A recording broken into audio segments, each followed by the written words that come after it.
में पत्रकारों का होली मिलन समारोह संपन्न, फूलों की होली के साथ एकजुटता का संदेश। जनपद मुख्यालय उरई में शुक्रवार को पत्रकारों का भव्य पत्रकार मिलन समारोह एवं वैचारिक गोष्ठी आयोजित की गई, जिसमें जिले के अनेक पत्रकारों ने भाग लेकर पत्रकारिता की चुनौतियों, संगठन की आवश्यकता और निर्भीक पत्रकारिता पर अपने विचार व्यक्त किए। कार्यक्रम का आयोजन 6 मार्च 2026 को दोपहर लगभग 12 बजे शंकर वेंकटेश हॉल, राठ रोड, उरई में किया गया।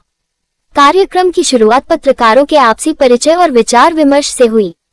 गोष्ठी में वक्ताओं ने कहा कि आज के समय में पत्रकारिता अनेक चुनौतियों से गुजर रही है। ऐसे में पत्रकारों को संगठित रहकर सत्य और निष्पक्षता के साथ अपनी जिम्मेदारियों का निर्वहन करना चाहिए। वक्ताओं ने पत्रकारों पर हो रहे अत्याचारों और दबावों पर भी चिंता व्यक्त करते हुए कहा कि पत्रकार समाज का आईना होता है और उसकी सुरक्षा तथा सम्मान सुनिश्चित किया जाना अत्यंत आवश्यक है। गोष्ठी के दौरान कई पत्रकारों ने अपने विचार रखते हुए कहा कि पत्रकारिता को निर्भीकता, ईमानदारी और सामाजिक सरोकारों के साथ आगे बढ़ाना समय की मांग है। सभी ने एक स्वर में पत्रकारों की एकता और आपसी सहयोग पर बल दिया।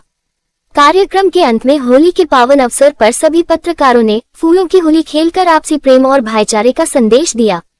इस दौरान उपस्थित सभी पत्रकारों ने बैर भाव भुलाकर एक दूसरे की मदद करने और हर परिस्थिति में साथ खड़े रहने का संकल्प लिया।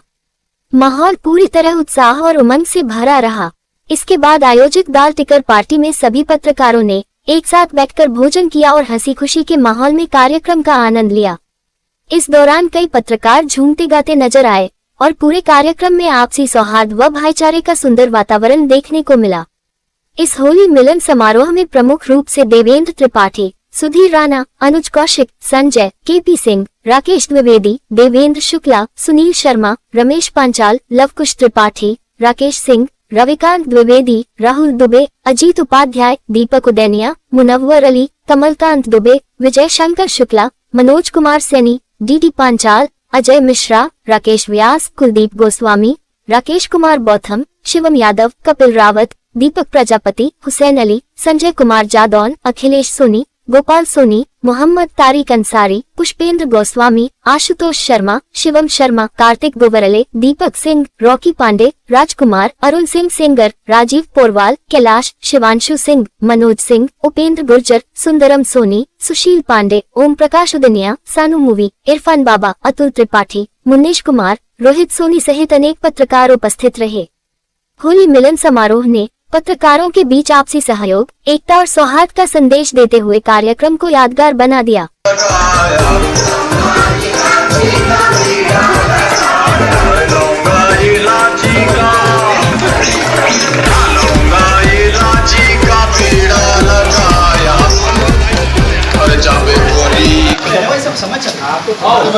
समय चक्र के भाई साहब प्रधान संपादक है। आज उनकी इस पुस्तक का विमोचन आशु सफल जी की इस मेहनत से सभी मंचसीन अतिथियों के द्वारा आज केपी भाई साहब की जो पत्रिका है समय का चक्र, ये जो पूरा ये जो कार्यक्रम ऑर्गेनाइज किया है आशु सफल जी और संजय गुप्ता जी द्वारा जो ये कार्यक्रम आयोजित किया गया है, उसमें केपी भाई साहब की पत्रिका समय का चक्र का विमोचन, सभी लोग तालियां बजाकर स्वागत एवं अभिनंदन। एक और नया कीर्तिमान स्थापित किया भाई साहब ने। मंच पर बैठे हमारे सभी हमसे अग्रज हैं, उनको प्रणाम। सभागार बैठे हुए हमारे अनुज है, सबको इसमें आशीष। पत्रकारिता की बात हो रही थी अभी, आदरणीय शुक्ला जी ने कहा कि जालौन की पत्रकारिता बहुत अच्छी है। निश्चित रूप से हमने कह सकते हैं, हमने वैसा कभी बुंदेलखंड कई जगहों को मैंने देखा है। हमारे यहाँ खबरों के लिए जैसे हम लोग घूमते हैं, सड़क से कोई खबर हमको डंकी मिल जाए। झांसी में हमने पत्रकारिता वहां भी देखी है, वहां खबर नहीं होती, कवरेज होता है, मैटर होता है। हम लोग यहाँ खबर संकलित करते हैं और उसको निखारते हैं, किसी का वर्जन लेते हैं, कल फॉलोअप देते हैं। कई जिलों में ऐसा नहीं होता है। तो खबरों के माध्यम से हम अपनी पत्रकारिता, जनपद की पत्रकारिता को बहुत श्रेष्ठ मानते हैं, इसमें बिल्कुल भी दो राय नहीं है। यहाँ के वरिष्ठ जनों का जो समय समय पर लाभ आप लोगों को मिलता रहता है, वो भी बिल्कुल आपके लिए अनुकरणीय है और सीखने की उम्र नहीं होती है। कोई समझाए कि हम तो अब सर्वज्ञ पत्रकार हो चुके हैं, लेखक हो चुके, साहित्यकार हो चुके हैं, ये बिल्कुल भी ये मन में फितूर ना पाले। हर दिन पाठशाला आप अपने मन की चलाएं, अपने अतिथियों का मार्गदर्शन लेते रहें और छोटे अगर आपसे कुछ सीखना चाहें निश्चित रूप से उनको सलाह दें, उनको सही चीज बताएं। ऐसे कार्यक्रम आज होली मिलन समारोह के लिए जो हम सब लोग एकत्रित किया है, इन सबके लिए आयोजकों का हृदय से बहुत बहुत हमारे पत्रकारिता के लीजेंड कह सकते हैं, लेखक कह सकते हैं भाई केपी सिंह जी। सबसे पहले शुरुआत इन्हीं को श्रेय जाता है मुझे पत्रकारिता की कलम देने का, हालांकि उससे 10 साल छोटे हैं। हाँ, तो एक दौर रहा उसमें, अनिल शर्मा जी अभी आज नहीं है, मौजूद नहीं है, लेकिन मैं ये मान के चलता हूं कि मैं तमाम जगहों मैंने पत्रकारिता देखी है, लेकिन वही जितनी जीवन पत्रकारिता का जो 40 साल हुआ देखा मैंने अपनी आंखों से, मैं साक्षी रहा हूं। सचमुच यहाँ की पत्रकारिता का कोई जवाब नहीं, बहुत शानदार। जहां आलमपुर की देवी जैसी चीजों को 15 दिन में ध्वस्त किया जा सकता है, तमाम पाखंडों को तोड़ा जा सकता है, ये उन्हीं की पत्रकारिता में ताकत है। सच में एक बात मैं और कहना चाहूंगा, एक शब्द आता है बार बार निष्पक्ष, निष्पक्ष, तटस्थ। मैं नहीं मानता कि कोई चीज निष्पक्ष हो सकती है, तटस्थ हो सकती है। भाई आपके सामने जब कोई सवाल खड़ा होगा, एक गलत होगा एक सही होगा, आपको एक निर्णायक भूमिका में आना पड़ेगा। असली पत्रकार वही है जो निर्णायक हो सकता है, जो मेरी समझ है। जो भी आप कहेंगे, मैं निष्पक्षता के पक्ष में, इस शब्द से थोड़ा मुझे परहेज है निष्पक्षता, लेकिन निर्णायक शब्द जो है कि आपको एक पक्ष में आना, निर्णायक का मतलब है कि आप किसी एक पक्ष में खड़ा ही होना पड़ेगा। और अंत में मैं दिनकर की, मैं सबसे पहले तो खैर हमारे आंसू सफल जिन्होंने परसों फोन किया था हमें, मुझे को अजीब लगा, मुझे लोग नहीं बुलाते, भूल भाल गए होंगे। खैर आंसू जी मुझे मिलते रहते, इन्होंने बुलाया तो हमने पूछा कि भाई कहाँ आना है, तुमने पूरा पत्रकार। तो सबसे पहले तो भाई आप इन सबके बीच में लाने का श्रेय है, मैं आंसू जी को बहुत बहुत बधाई इस बात के लिए देना चाहता हूँ, मैं हृदय से इन्हें धन्यवाद देना चाहता हूँ। और रही बात ये जो मैं तटस्थता की बात करता हूँ, तो उसके लिए मुझे दिनकर की 2 लाइनें याद आती है कि समझ शेष है नहीं पाप का भागी केवल ब्याज, समझ शेष है नहीं पाप का भागी केवल ब्याज, जो तटस्थ है समय देखेगा उनका भी अपराध। धन्यवाद आपका। मैं तो बोल नहीं पाता हूँ, मेरा मंच पछाड़ हूँ, बोल तो रहे हैं। हालांकि पत्रकारिता एक ऐसा दौर है, पत्रकारिता करने में जो है कई कठिनाइयाँ आती हैं, अच्छी भी, लेकिन सफल वही है वो कठिनाइयों से निकल कर आगे आए। बहुत से लोगों पे आप आजकल मैंने देखा है कि मान लो किसी के खिलाफ समाचार लगा दिया, उसी ने आपके खिलाफ मुकदमा दिखा दिया, कहीं किसी ने लगा दिया इसके खिलाफ मुकदमा दिखा दिया। अच्छा, दूसरा इसकी कमी है कि हम लोग एकजुट हैं, कोई अगर मुकदमा दिखाता है तो हम लोग एकजुट रहना चाहिए, क्योंकि हमने देखा यहाँ पे कि जैसे किसी के खिलाफ मुकदमा दिखाया तो कुछ लोग गए वहाँ, अरे आपने बहुत अच्छा किया, वो तो उसी टाइप के लोग हैं, ठीक दिखाया। तो ये परंपरा जो है हमारे यहाँ है, ये बंद होना चाहिए। और संजय गुप्ता के लिए इसके लिए हम ये आग्रह करेंगे कि इस पर जो है संगठन बना के कुछ विशेष कार्य करें, जिससे हमारा क्योंकि माता जी का स्वास्थ्य ठीक ना होने की वजह से मैं गांव चला गया। अब बैठो खाओ बनिया क्या करे, बांट तो वो तोलेगा, उसके दिमाग में जो खुजली है वो निश्चित तौर पर हो जाएगा। तो हमने एक प्लेटफॉर्म चुना, फेसबुक। हमने कहा क्या किया जाए, इसी पर कुछ लिखना शुरू करते हैं। लिखते रहे, एक दिन दिमाग में आया एक छोटे चाय वाले को किरदार बनाए, एक पात्र बनाए, उसको लेकर के हमने धीरे धीरे लिखना शुरू किया।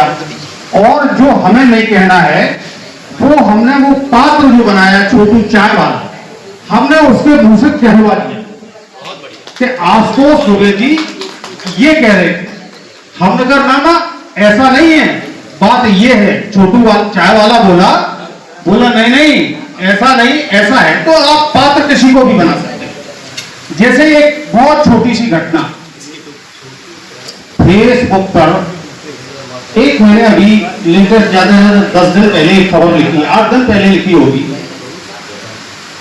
यमुना नदी पे जो 45 करोड़ की लागत से एक तटबंध बनाया गया, एक दीवार बनाई गई ताकि यमुना नदी का कटान ना हो। पत्रकार साथियों ने बताया और पूरे वक्तव्य में ये लग रहा था कि और बोलते जाएं, क्योंकि सीखने के लिए ये मंच दिया है कि इसमें हमको क्या सीखना है। उन्होंने बताया कि किस तरीके से हम पत्रकारिता में जो गलतियां कर रहे हैं उनको सुधारें। ये नहीं कि हम बैठकर नेताओं के गुणगान भाषण सुने और उसके बाद में प्रोग्राम में कोई कुछ सीखने को नहीं मिला। हकीकत ये है कि आज का जो समय है वो हम लोगों को, जो हमारे छोटे साथी हैं ग्रामीण क्षेत्र से पत्रकारिता कर रहे हैं, तो उनको बताने की जरूरत है। अगर वो गलती कर रहे हैं बताने की जरूरत है, ना कि उनको दलदल में ढकेलने की जरूरत है। जिस तरीके से हमारे वरिष्ठ साथियों ने बताया कि पत्रकारिता का जिस तरीके से पतन हो रहा है उसके जिम्मेदार भी हम ही लोग हैं। क्योंकि होता क्या है, किसी ने कोई खबर लिख दी तो अगले दिन ही ये सोचते हैं कि कब कार्यालय खोले और संबंधित अधिकारी के पास जाकर कहें साहब आज ये खबर लगी है, एक काम करो, इनके फलाने के जो काम कराते हैं जाके आप जानो छापा करवा दो, अपने आप सुधार देंगे। ये फलाने मास्टर है, इनके स्कूल में भिजवा दो चीज। तो ये चीज जो चल रही है ये काफी गलत है।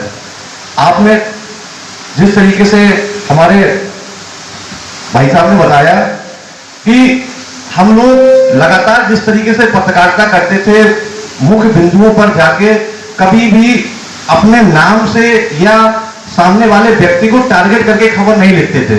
उसका मतलब क्या होता था कि वो लोग कभी हमको, अब आज क्या होता है, हमने सीधा नाम लिख दिया फलाने सिंह के ने कर रहे हैं तो आप पार्टी बन रहे हैं। तो ये चीज से बचना है आपको।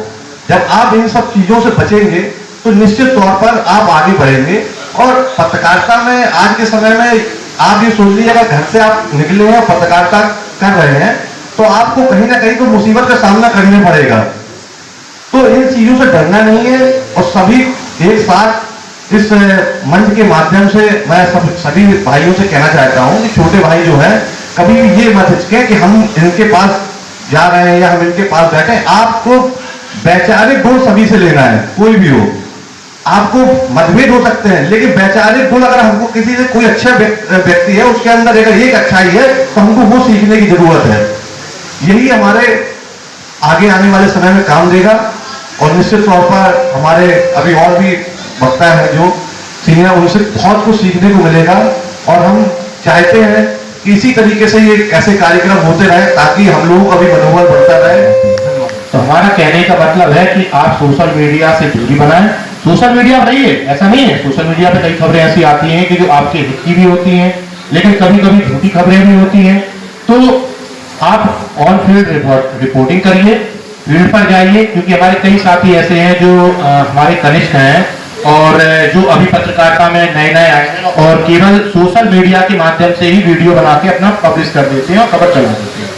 तो हमारा उनसे आग्रह रहेगा, क्योंकि उनको थोड़ा बताएंगे कि आप लोग सोशल मीडिया पे जो खबर आती है उसकी सच्चाई लाइए, क्योंकि उस दिन खबर हो गई, घटना हो गई, लेकिन उसकी सत्यता क्या है, उसकी सत्यता का भी लाने का हमारा प्रयास रहेगा। तो इन्हीं सब बातें हमारी थी वैचारिक गोष्ठी में। और जो भी भाई साहब ने बताया उस पर भी अमल करिए। और हमारे संचालक महोदय प्रिंस द्विवेदी जी जिन्होंने बताया था कि केरल के डीजीपी से हमारा विवाद चल रहा है, इनका भी एक प्रकरण है, रिश्तेदारी का मामला था। तो उसमें भी जो भी हमने इनसे कहा था कि जो भी मदद होगी हम लोग मदद करेंगे। सभी साथी पत्रकार हैं यहाँ पे, कोई ऐसा राजनेता नहीं है। पत्रकार एक दूसरे के साथ रहेंगे तो मजबूत रहेंगे, अगर एक दूसरे का विरोध करेंगे तो सभी लोग बिखर जाएंगे। जैसे चार लाठी अगर एक उसमें रहती है गठे में तो मजबूत रहती है, और अलग अलग हो जाएगी तो स्वाभाविक है टूट जाएगी, बिखरा हो जाएगी। तो सभी से यही अनुरोध है कि सभी लोग एकजुट रहें, मनभेद ना रखिए। मतभेद तो हो सकते हैं लेकिन मन का भेद ना रखिए। जरूरत है कि राकेश जी ने कहा कि पत्रकारिता की विधा में आप अपना अहंकार में, मैं तो ये, मेरे यहाँ तो डीएम आते हैं, मेरे यहाँ तो पता चला कि मेरा तो इतना भोकाल है, इसके बात का कोई मतलब नहीं है। आप पत्रकारिता में आप स्थायी रूप से आप जो है पत्रकारिता में कोई कालजयी प्रभाव तब छोड़ पाएंगे जब आपका मूल्यांकन इस आधार पे होगा कि आपने पत्रकारिता की विधा को मजबूत करने में आप कितना योगदान दे पाए अपनी खबरों के माध्यम से। ये भोकाल वोकाल ये सारी फर्जी चीजें हैं बहुत। हम तो हमारी 48 साल की पत्रकारिता हो गई, मध्य प्रदेश से लेकर उत्तर प्रदेश तक हमने देखा। हमारा पारिवारिक पृष्ठभूमि ऐसी नहीं थी और न ही हमारी शिक्षा ऐसी थी कि हमें पत्रकारिता में कल्पना हम कर सकते थे कि हम पत्रकारिता में आएंगे, कभी ये नहीं था। हमने तो बीएससी किया था, बीएससी का साहित्य वाहित्य से क्या संबंध रहता है। परिवार में हमारे में कोई जागरूक नहीं था अखबारों के विषय में।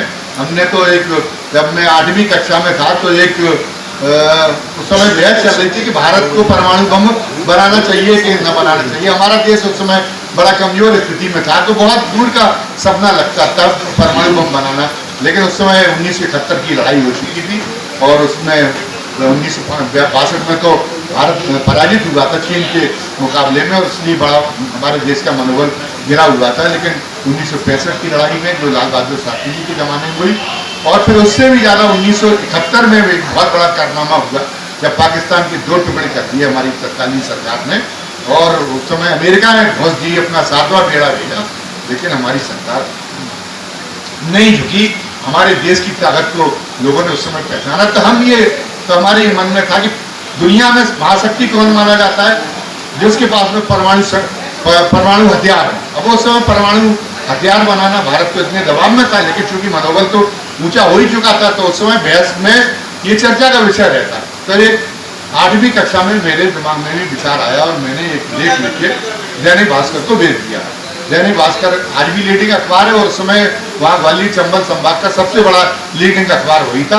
दैनिक भास्कर ने उस लेख को मेरे प्रकाशित कर दिया। उनको पता नहीं था कि मेरी उम्र कितनी है, और दैनिक भास्कर में जब वो लेख प्रकाशित हो गया तो मेरा उत्साह बढ़ा। मैंने सोचा लोगों से बड़ी प्रशंसा मिली। पहले तो लोगों ने विश्वास नहीं किया, क्योंकि इसमें फोटो तो छप नहीं सकता था, ब्लॉग बनते थे, तो मेरा फोटो तो छपा नहीं था। लोगों ने सोचा काम में आगरा है, इसने तो लिखा नहीं होगा। लेकिन बाद में हमने जैसे जैसे कुछ लोगों को कर पाया, तो हमारे सीनियर्स से हमको जो हमारे उस समय बुजुर्ग लोग थे, उन्होंने हमारी बड़ी पीठ थपथपाई। तो हमारा लेखन के प्रति हमारे रुझान बड़ी। संयोग ये था कि हमारे शहर की जो पुस्तकालय थे बहुत समृद्ध थे, तो हमने स्कूली किताबों के अलावा अन्य साहित्य और सारी विषयों में पढ़ना शुरू किया। और उसका नतीजा ये हुआ कि उस लिखने का कि मेरा कोई परिचय नहीं था। करंट एक साप्ताहिक अखबार निकला वहाँ से दिल्ली से, तो करंट में बहुत ही नामी गिरामी हस्तियाँ शामिल थी। हरिशंकर परसाई, जिन्हें आज भी व्यंग्य सम्राट जिनका मुकाबला नहीं, वो हर सप्ताह एक कॉलम लिखते थे। उसमें कमलेश्वर जी थे, जो दूरदर्शन बम्बई के महानिदेशक रहे, जिन्होंने कितना पाकिस्तान जैसी किताब लिखी। हिंदी साहित्य में अगर वो मतलब उसको बहुत ही दरिद्र माना जाएगा जो कमलेश्वर जी के नाम से जो परिचित ना हो, तो कमलेश्वर जी नाम उसमें एक कॉलम लिखते थे। एक पूरा पेज लिखते थे राही मासूम राजा, जिन्होंने वो जो रामायण सीरियल है उसके सारे के सारे संवाद लिखे थे, और खुद भी वो दसियों जो उपन्यास वगैरह लिखे थे, उससे बहुत ही उच्च कोटि के साहित्यकारों में उसकी गणना थी। तो ऐसे अखबारों में एक बड़ा गौरव का अनुभव हुआ कि उससे मैं जुड़ जाऊँ। वहाँ से पत्र आया और वो पेमेंट भी देता था, वरना उन दिनों पेमेंट भी नहीं मिलता था। तो उन्हें महावीर अधिकारी जो उसके संपादक थे, उनको ये पता नहीं था मेरी उम्र कितनी है। वो झांसे में उन्होंने पत्र भेजा, आमने सामने बम्बई मरे जाने का मौका नहीं था, और झांसे में हमने रोज दोनों ने भेजना शुरू कर दिया। और उसी समय पर जनता पार्टी की सरकार गिरी और चौधरी चरण सिंह प्रधानमंत्री बने, जिन्होंने संसद का कभी सामना नहीं किया। और अपने चुनाव भी तत्काल घोषित हो गए थे, तो चुनाव में प्रधानमंत्री का कार्यक्रम लगा भिंड में, वो उनकी जनसभा होगा। भिंड तो एक छोटा शहर था, वहाँ की जनसभा का कोई मतलब नहीं होता था, लेकिन वो हमने उसको जनसभा को कवर किया। और जनसभा में जब फर्स्ट पेज पर वो महावीर अधिकारी जी को ये पसंद आया, क्योंकि उसमें कई बातें ऐसी थी जो भिंड की जनसभा के माध्यम से ही राष्ट्रीय राजनीति को प्रभावित करने वाली बातें को चौधरी चरण सिंह किया गए थे। तो बड़ी प्रमुखता के साथ में अखबार प्रकाशित हुआ। और वहाँ के मंत्री जो थे रमाशंकर सिंह, जो कार्यक्रम के आयोजक थे, उन्होंने मुझको बुलाया। तो अब यहाँ से मेरा उत्साह बढ़ना शुरू हुआ। फिर मैंने जगजीवन राम जो प्रधानमंत्री, फिर एक वो कहानी, और उसके बाद में सहयोग ये था कि उस समय दुनिया में जो पूरे हिंदुस्तान में क्राइम की दृष्टिकोण से सबसे बड़ा बहुत जिला था भिंड, दस्यु समस्या की। यहाँ जालौन की दस्यु समस्या तो फर्जी मानी जाती थी। चंबल का सबसे बड़ा डाकू था मलखान सिंह।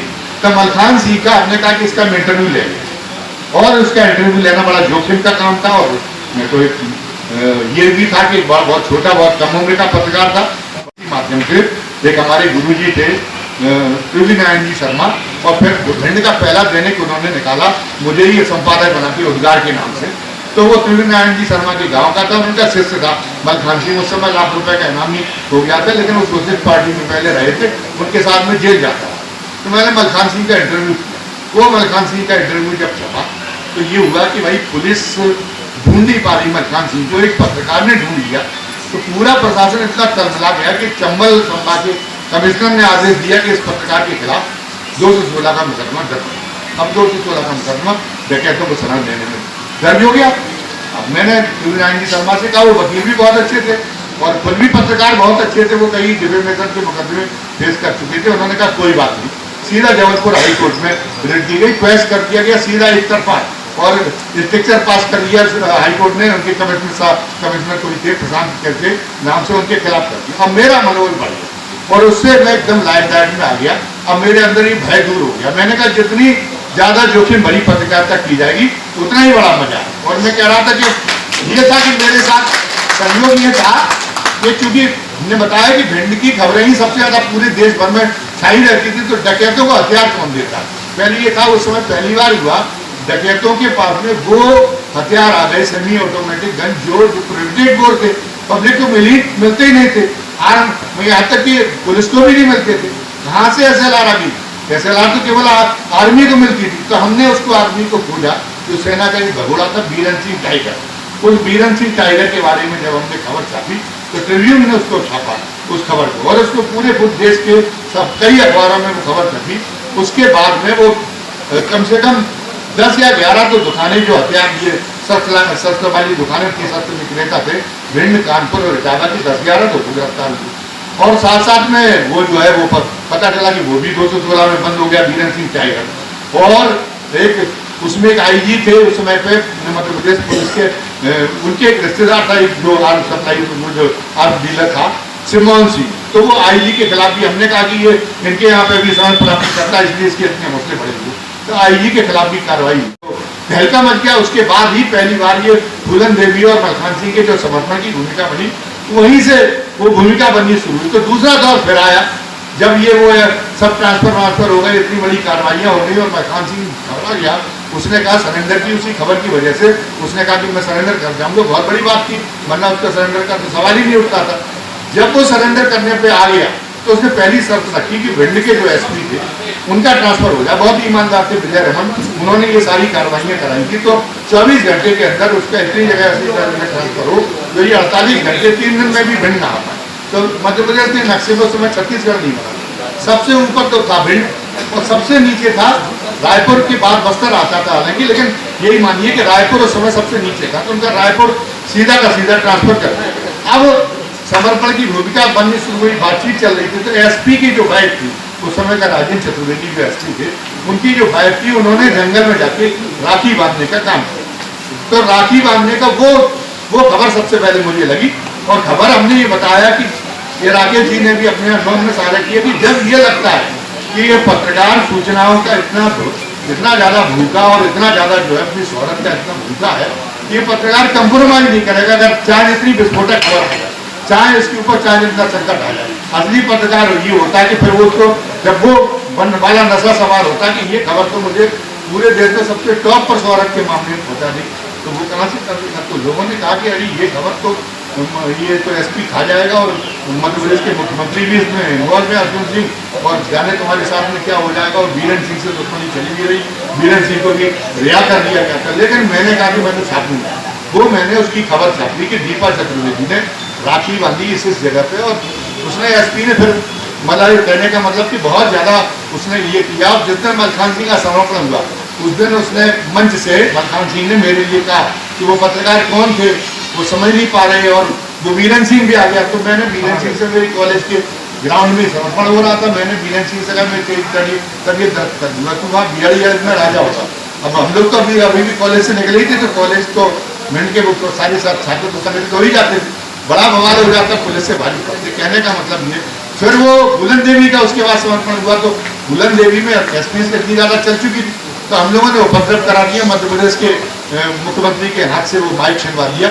तो मुकदमा कायम हम लोगों के खिलाफ हुआ करीब 25-26 धाराओं में 40-50 लोगों के। मैं सबसे ज्यादा निशाने पे था, तो मैं भाग के फिर अपना आगे अपने गृह जनपद में उरई में आ गया। इसके पहले भी मैं उरई में रह चुका था कुछ 6 महीने के लिए, लेकिन LLB करने के लिए वापस आ चुका था और मैं वहाँ से जाना भी नहीं चाहता, तो वहीं पढ़ाई हुई थी। तो वो मुकदमा वापस हुआ, लेकिन उस मुकदमे के पीछे इतना ज्यादा बवाल भिंड में हुआ कि राजीव गांधी उसमें महासचिव थे, उनका संदेश पढ़वा दिया था रूस में। तो राजीव गांधी ने कहा कि जनता के समर्पण के इतने खिलाफ है, तुमने मेरा संदेश पढ़वा दिया। और उनसे कहा इंदिरा गांधी से कि मम्मी इसका इस्तीफा होना चाहिए मुख्यमंत्री। जैसे दर्शकों ने प्राण बचाए, उन्होंने कहा इन लड़कों से सबसे मुकदमा तत्काल वापस लो। तो हम लोगों के मुकदमे जेल जाते जाते बचे, लेकिन हमें उस समय ये भय नहीं था। हम तो कह रहे थे, कहने का मतलब ये कि तब की परिस्थितियां क्या थी, तब की परिस्थितियां ये थी कि पत्रकार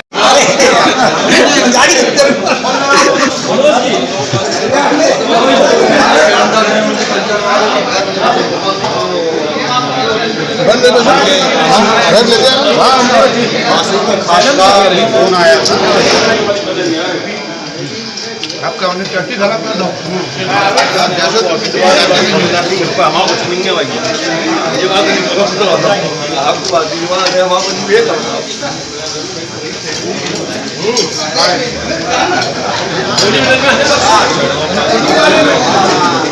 आपको